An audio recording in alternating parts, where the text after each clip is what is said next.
First and foremost, I want to give all praise, honor, and glory to Yahweh Ba'ashem Yahushua Ba'ashem Kakwadash. Yahweh is to this world ignorantly calls God. Yahweh Shai is to this world ignorantly calls Jesus. Ba'ashem means in the name, Rakah means spirit, and Kodash means holy. And that's all in the Paleo Hebrew. Also, to give double honors to the elder bishops and apostles of Great Millstone that taught me this truth. In today's video, I want to do a little land back on Apostle Torah's video going into Habakkuk 2 is in full effect.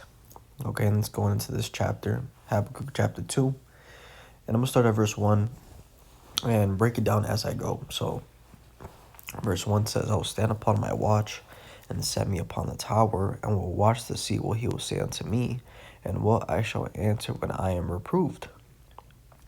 And Yahweh answered me and said, Write the vision and make it plain upon tables, that he may run that readeth it. And that is what we're doing today. Okay, that is what Habakkuk did. That is what the prophets have been doing since the beginning of time. And the prophets are doing here again in 2026 is making the vision plain. Okay, we're telling you people, hey, what it is. We're telling you people what's coming. And, something that I seem to realize is that people think that the term prophet, is supposed to be a super duper knuckle, man descending from heaven, when that's not the case at all. A prophet is just a man that speaks something before it happens. Okay, that's all it is. If John the Baptist was here today, how he was described, you would think that he was you'd think he's a homeless person. But he was one of the greatest prophets. So I just wanted to touch on that is, the world's perspective of a prophet is skewed. Okay, it's just somebody that speaks something before it happens. And those prophets are here today doing exactly that. So, verse 3 says, For the vision is yet for an appointed time, but at the end it shall speak and not lie. Though it tarry, wait for it, because it will surely come, it will not tarry. Right? So these visions, these prophecies, they all have their specific time frame. And before one happens, another one has to take place. Right? It says in 2nd Ezra, chapter 4 and verse 37, it says, By measure hath he numbered the times, and by number hath he numbered the times. And he doth not move nor stir them until the said measure be fulfilled. Right? So every single prophecy has a measure, has a specific time and duration. And until that is completed, the next one cannot take place. And the current one that we're in is the nuclear destruction and the mark of the beast. Okay, we understand that this whole thing with Iran and America and Israel cannot escalate to nuclear destruction of America fully until the mark of the beast, which is the RFID chip, is made mandatory worldwide. Until that happens, we're going to see small escalations. Okay, we can see a tactical nuke over there in Iran, which I believe that is what they're going to do next, is a tactical nuke. But the complete destruction of America is not going to happen yet. So it says, For the vision is yet for an appointed time, but at the end it shall speak and not lie. Okay, and that's what we're seeing, is that these prophecies, they are speaking. Okay, they are happening, and they're not lying going into, they're happening exactly as they've been written. Right? It's exactly as we read in Isaiah 34 and Revelation 6, okay, Ezekiel 38, all these prophecies about World War III and the nuclear destruction and America, Babylon the Great, we're all seeing it right in front of us. Every single thing, even how America is going to leave in NATO and EU, right? That's written in Revelation.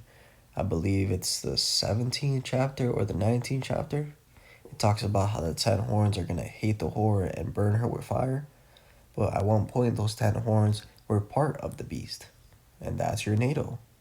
So Everything is happening exactly as it's been written. It says, though it tarry, wait for it, because it will surely come, it will not tarry. Right? So though it feels like it's taking forever, right? It feels like at times things were going slow. The days were just dragging out. I felt like this message was just, on repeat over and over and over again. Though it tarry, wait for it, because it will surely come and it will not tarry, right? So eventually these things will play out, because as it says, that his words, are faithful and true. These prophecies are going to happen. So it says, behold, his soul which is lifted up is not upright in him, but the just shall live by his faith. Right? And that's going into Esau, Edom. Right? His soul is not right. Okay, because we understand that the Edomites are the wicked of the earth. Okay, it says in Psalms that the wicked are estranged from the womb. They go forth as soon as they be born, speaking lies. Right? So these Edomites got the spirit of the wicked on them. It says, yea, also because he transgresseth by wine, he is a proud man, neither keepeth at home, who enlargeth his desire as hell, and is as death, and cannot be satisfied, but gathereth unto him all nations, and heapeth unto him all people. Right? And that's going into how these Edomites, they transgress by wine, right? And wine is symbolic for philosophy. And the philosophy of these Edomites is do whatever you want to do, right? Be wicked. Do whatever you want to do. And that's the way they transgress. It says, neither keepeth at home, enlargeth his desires as hell, and is as death, and cannot be satisfied.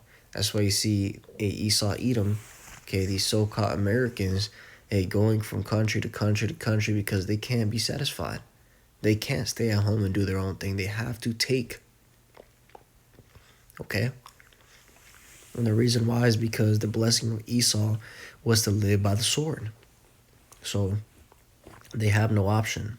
It says, shall not all these take up a parable against him, and a taunting proverb against him, and say, woe to him that increaseth that which is not his, how long, and to him that ladeth himself with thick clay. Right? So people are going to turn, countries are going to turn upon America, because America is taking from other nations. It's taking things that are not it, that is not it. I can't even say that. It's taking from others and lading himself with thick clay. When he goes to that word thick clay in the Hebrew, it goes into the Hebrew word ibatiat, which means heavy debts. Okay, America covers itself with heavy debts, and that's exactly what we see.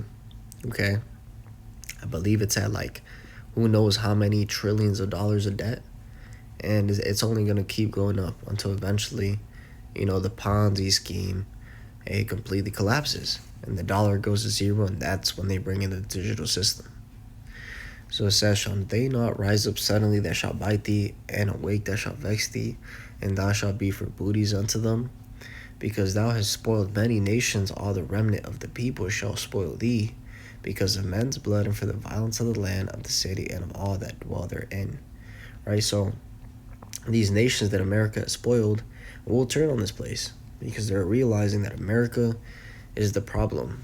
Okay, America is the cancer of the earth, and that the only way to fix it is to get rid of it. And the only way to really fix anything in this world at this point is to get rid of it. And that's what the Lord is going to bring, that fire. So I'll read one more scripture in this chapter, verse 16. It says, thou art filled with shame for glory. Drink thou also, and that thy foreskin be uncovered. The cup of the Lord's right hand shall be turned unto thee, and shameful spewing shall be on that glory. And that's what we see in America, is that the glory of America is now a shameful thing. The fact how these Edomites came into power by, enslaving the Israelites, okay, and all the atrocities that they committed, they don't talk about that no more because it's shameful. But at one point, that was their glory. Okay, that's what they lifted themselves up on, was breaking the backs of Jakes. But guess what? It says, drink thou also, right? And that's going into the cup. Okay, drinking of the cup of slavery. Let's read that in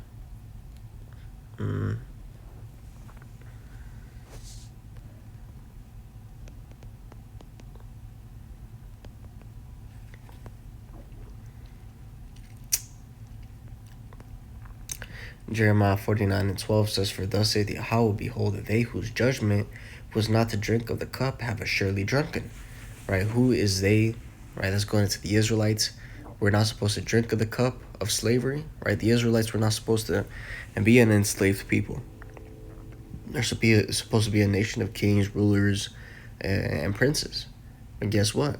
Since we went off, the Most High brought that judgment out on us. And we drank of the cup, and it says, have assuredly drunken. It says, and art thou he that shall go altogether unpunished? Thou shalt not go unpunished, but thou shalt surely drink of it. Right? So saying to the Edomites, and you think that, hey, you ain't going to get punished, that you ain't going to go through drinking of the cup in that slavery? Guess what? You're definitely going to go through it. And that is what soon's going to happen. So, hey, stay on point. Do what you got to do every single day, right? Put the Lord first. So when everything collapses, the Lord puts you first. And just keep enduring, because these prophecies are right at the door. Hopefully this was edifying. With that, I give all praise, honor, and glory to Yahweh, Ba'ashem, Yahushai, Ba'ashem, Kakodash, and double honors to the elder bishops and apostles of great millstone that taught me his truth. Shalom to you, like Shalom.